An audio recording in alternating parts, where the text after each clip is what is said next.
आज supreme court में आपने खान साहब की बेल की दरख्वास्त फाइल की थी, तो अब तक कार्रवाई कहाँ तक पहुँची है इस हवाले से? देखें, आज बेसिकली ज़मानत की जो दरख्वास्त थी उसके ऊपर जो है समाअत थी और उसमें जो इनिशियल दलाइल होते हैं नोटिस करने के लिए वो आज दिए गए और इसमें दलाइल यही दिए गए जो अदालत ने कन्विंस होकर इस दरख्वास्त को काबिल समाअत करार देते हुए नोटिस जारी किए हैं सरकार को, FIA को और कंप्लेनेंट को। इसके अंदर जो नोटिस जारी हुए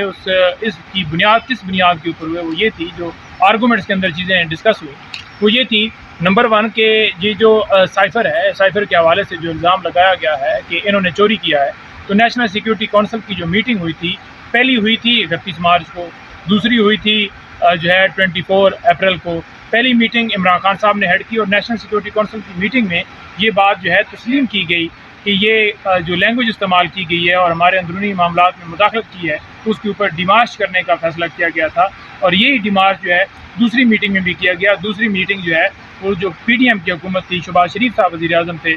उन्होंने हेड की और उन्होंने जो हेड की थी वो 24 को हुई थी और उसके अंदर भी ये बात जब तस्लीम कर ली गई कि इस तरह से लैंग्वेज इस्तेमाल की गई है और उसके ऊपर डिमार्च किया गया है, तो वो जो साइफ़र था वो कहाँ गुम हुआ? ये इल्ज़ाम लगाया जाता है कि इमरान खान साहब ने गुम कर दिया। तो वो जो साइफ़र था, जो दूसरी मीटिंग हुई थी, तो वो उस साइफ़र के बगैर मीटिंग हो गई थी। तो ये बात भी रखी गई और ये बात भी रखी गई कि जो फ़ॉरेन ऑफिस है वो इस केस के अंदर जो है वो FIR के अंदर कंप्लेनेंट नहीं है। यहाँ पर जो कंप्लेनेंट है वो इंटीरियर जो है वो सेक्रेटरी है, इंटीरियर डिपार्टमेंट है। तो जो डिपार्टमेंट कंसर्न है जिस हवाले से साइफ़र के हवाले से जो फ़ॉरेन ऑफिस के अंदर ये साइफ़र आया था, तो वो तो इसके अंदर कंप्लेनेंट नहीं है, ये बात भी रखी गई। और तीसरी ये बात भी रखी गई कि जो आज़म खान है वो प्रिंसिपल सेक्रेटरी थे, कस्टोडियन वो होते हैं प्राइम मिनिस्टर ऑफिस के। ये भी बात का हवाला दिया गया कि फॉर एग्जांपल जैसे ये अदालत लगी है, तो यहाँ पर जितने डॉक्यूमेंट्स हैं वो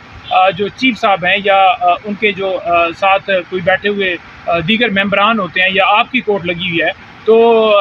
जो डॉक्यूमेंट्स हैं इसके अंदर जो पड़े हुए हैं कोर्ट रूम के अंदर, उसकी कस्टडी जो है वो आपकी हिफाजत में नहीं है, बल्कि जो स्टाफ है वो इसकी कस्टोडियन है, उसने हिफाजत करनी है। और ये बात भी रखी गई कि जो ये लड़ाने के हवाले से बात करते हैं और ये बात करते हैं कि जो साइफ़र था उसके जो है वो उसका वर्जन जो है वो चेंज किया गया, तो ये बात भी बताएगी कि ये कैबिनेट से बाकायदा तौर पर जो मंजूरी के बाद इसे डीक्लासीफाइड किया गया। और डीक्लासीफाइड क्यों किया गया? डीक्लासीफाइड इसलिए किया गया कि बाहर से धमकी मिलती है कि इमरान खान की हुकूमत को हटा दो, वरना जो है तुम जो है नताइज भुगतोगे, और अगर तुम नहीं हटाओगे तो जनाब तुम नताइज भुगतोगे, और अगर तुम हटा दोगे तो तुम्हें माफ़ कर दिया जाएगा। तो ये बात जो है, ये इस बात के ऊपर जो है वो इमरान खान साहब को हटा भी दिया गया और इमरान खान साहब के ऊपर FIR भी दर्ज कर दी गई, ठीक है जी, और इमरान खान साहब को अंदर डाल दिया गया। तो ये बात बड़ी वाज़ेह तौर पर और भी दीगर ग्राउंड सलमान सफदर साहब ने यहाँ पर सुप्रीम कोर्ट के सामने रखे, दो तमाम दलाइल सुनते हुए अदालत ने ये एडमिट कर लिया और हमारी दरख्वास्त को मेंटेनेबल करा देते हुए नोटिस जारी कर। और सर, कल इस्लामाबाद हाई कोर्ट ने भी रात को बड़ी देर बाद फैसला जारी किया है कि जेल ट्रायल को कलअदम करार दिया गया है, तो आपको लगता है कि इस फैसले पे अमल दरामद किया जाएगा? क्योंकि कल आपने अडियाला जाना है, वहाँ पर समाअत भी होनी है। तो देखें, बात यह है कि जो पहले तो ये देखें ना कि जितनी इमरान खान साहब की दरख्वास्तें हाई कोर्ट में हो या किसी जगह पे भी हो, सुप्रीम कोर्ट में हो, तो उनके ऊपर समाअत बहुत लेट होती है। आप ये देख लें कि उस के अंदर जो है नीचे जो ट्रायल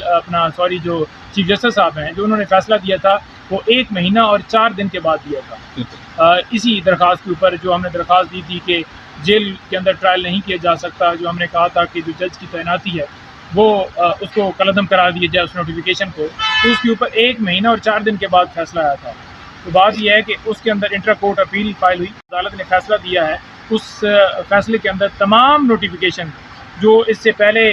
29 जो अगस्त है उसके बाद जितने किए गए, वो तमाम नोटिफिकेशन को कलअदम करार दिया गया है। और कलअदम करार देने का मतलब यही है कि जो कार्रवाई की गई है वो सारी गैर कानूनी थी, गैर आइनी थी, और तमाम नोटिफिकेशन गैर कानूनी, गैर आइनी थे। और अब सिरे से ट्रायल शुरू होगा, 29 अगस्त के ऊपर दोबारा ये घड़ी जाएगी और वहाँ से ट्रायल होगा, वहाँ से जो है वो कॉपियाँ तकसीम, वो फर्द जुर्म, वो गवाहों के बयानात और क्रॉस एग्जामिनेशन और वो सिलसिला होगा। तो हमें ये समझ से बाहर है बात कि क्यों इतनी जल्दी दिखाई गई, क्यों इतनी उजलत दिखाई गई कि घंटों में, मिनटों में, सेकंड्स के अंदर इस तरह के बोगस नोटिफिकेशन मंजर आम पर लाए गए और इमरान खान साहब को इस मुकदमे के अंदर उनके हकूक़ को पामाल किया गया कि उनकी को हिरासत में रखना, एक लम्हे के लिए भी किसी को भी किसी शख्स को रखना, वो आइन की आर्टिकल 10 की जो है वो वाज़ेह तौर पर खिलाफ वर्जी है। आप ड्यू कोर्स और फेयर ट्रायल जो है हर इंसान का बुनियादी हक है, लेकिन यहाँ पर इस केस के अंदर छुपा की गिरफ्तारी की गई, छुपा के रिमांड हुआ, कोई रिमांड को उन्हें पता नहीं है, कोई गिरफ्तारी को उन्हें पता नहीं है,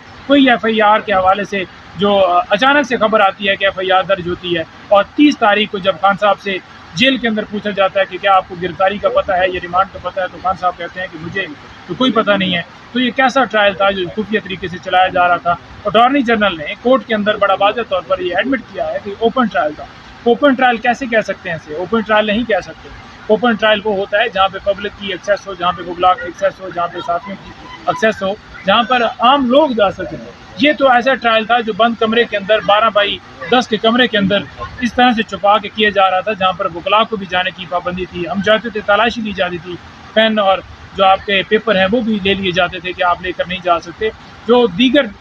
जो बुक्स होती थी वो बाकायदा तौर पर स्कैन करके दूसरे प्रोसेस के जरिए अंदर जाती थी। तो ये कैसा ओपन ट्रायल था? तो उन्होंने बात तो एडमिट कर ली कि ओपन ट्रायल ही उन्होंने किया और करना चाहते हैं, लेकिन बात जो प्लेस का था, जो प्लेस के हवाले से हम कह रहे थे कि जो आम कोर्ट है उसके अंदर जाकर उनकी समाअत होनी थी, जो वो बहाना बनाते थे वो ये कहते थे कि सिक्योरिटी रीज़न है। अब आप देख लें, खान साहब इससे पहले भी मुख्तलिफ केसेस के अंदर एक दिन में 20-20 केसेस के अंदर इस्लामाबाद में मुख्तलिफ अदालतों में पेश होते रहे, और उस वक्त उनके ऊपर वज़ीराबाद में हमला हुआ था। और उसके साथ साथ हम ये गुजारिश कर रहे थे कि सिक्योरिटी के खदशात डिस्ट्रिक्ट कोर्ट के अंदर हैं, जिस बुनियाद के ऊपर खान साहब जो है वो यहाँ पर पेश जो है वो सिक्योरिटी की रीज़न की वजह से नहीं हो सकते, और जुडिशल कम्प्लेक्स के अंदर अदालत को जो है वो शिफ्ट किया जाए। लेकिन खान साहब को मजबूर किया गया, खान साहब को सिक्योरिटी नहीं दी गई। खान साहब की सिक्योरिटी की दरख्वास्त इस्लामाबाद हाई कोर्ट में नहीं डिसाइड हुई। एक टाइम के ऊपर डायरेक्शन मिली, लेकिन उसके ऊपर कोई इम्प्लीमेंट नहीं हुआ। इमरान खान साहब अपनी सिक्योरिटी में आते रहे। तो जब ये मजबूर करके 26 घंटे ऑपरेशन करके खान साहब को ज़बरदस्ती बुलाया गया और उस वक्त सिक्योरिटी नहीं दी गई, आज वो कहते हैं कि उस वक्त आप सिक्योरिटी का कहते थे तो लिहाजा सिक्योरिटी थ्रेट है। सिक्योरिटी थ्रेट थे तो सिक्योरिटी देते ना, फिर आपने क्यों नहीं दी? आपने कहा कि आप पेश हों, आप हर सूरत है, आप बायोमेट्रिक के लिए यहाँ पर हैं। बायोमेट्रिक के लिए इमरान खान साहब नाम हुआ है और उन्हें अगवा किया गया, और आपके सामने है कि यहाँ पर बायोमेट्रिक जो है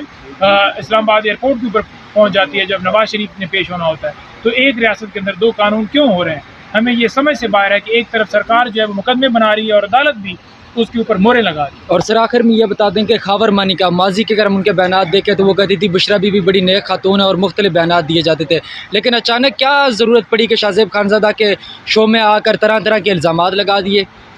देखिए, गुजारिश ये है कि जो ये बयान है आपके सामने बड़ा वाज़ेह है कि इस तरह के बयान इससे पहले भी मुख्तलिफ लोगों से, चाहे वो सदाकत अब्बासी हो, अली नवाज़ अवान हो या आज़म खान हो, कि उनके घर वाले जो हैं वो FIR दर्ज करवा रहे हैं, और 1 महीने के बाद बंदा बरामद होता है अदालत के अंदर। वो कहते हैं कि बंदा गुम है, वो कहते हैं जी कि मैं ज़रा पीस ऑफ माइंड के लिए किसी दोस्त के घर गया हुआ था। कभी ऐसा आपने सुना है? तमाम दोस्तों को पता है, तमाम मीडिया वालों को पता है, आपको पता है, सारी दुनिया जानती है, ठीक है। हमारा कोई आज़म खान के साथ कोई रिश्तेदारी नहीं है। हम बात करेंगे रूल ऑफ लॉ की, हम बात करेंगे मुल्क के अंदर आइन की बालादस्ती, कानून की बालादस्ती की, हम मुल्क के अंदर जो लोगों के फंडामेंटल राइट्स की वोलेशन हो रही है हम उसके ऊपर बात करें। हमेशा काला कोर्ट जो है वो उसके ऊपर आवाज़ उठाता है, और हम आवाज़ उठाते रहेंगे। बड़ी ज्यादती की जा रही है, बड़ा जुल्म किया जा रहा है, अपने लोगों के ऊपर किया जा रहा है, और वो बेशर्म लोग हैं जो ये उनको पटके डालते हैं कि जनाब वेलकम, आपने हमें ज्वाइन कर लिया। उनके अंदर शर्म नहीं है, पैसा उनके पास आ गया, उन्हें शर्म नहीं आ रहा कि आपके पुलिस को ज़बरदस्ती अगवा किया जाता है, और ज़बरदस्ती के ये पटके जो डलवाए जा रहे हैं उनकी विशेष में शामिल नहीं है। और सर साइफर के ज़मानत की जो दरख्वास्त है वो भी समाअत के लिए मुकर्रर हो गया, तो कब तक देख रहे हैं खान साहब को बाहर आते हुए? देखिए, आज हमने बड़ी कोशिश की है कि इस केस के अंदर जो है डेट फिक्स की जाए, लेकिन अदालत ने कहा है कि डेट इन ऑफिस जो है वो फिक्स करेगा। जो डेट फिक्स होगी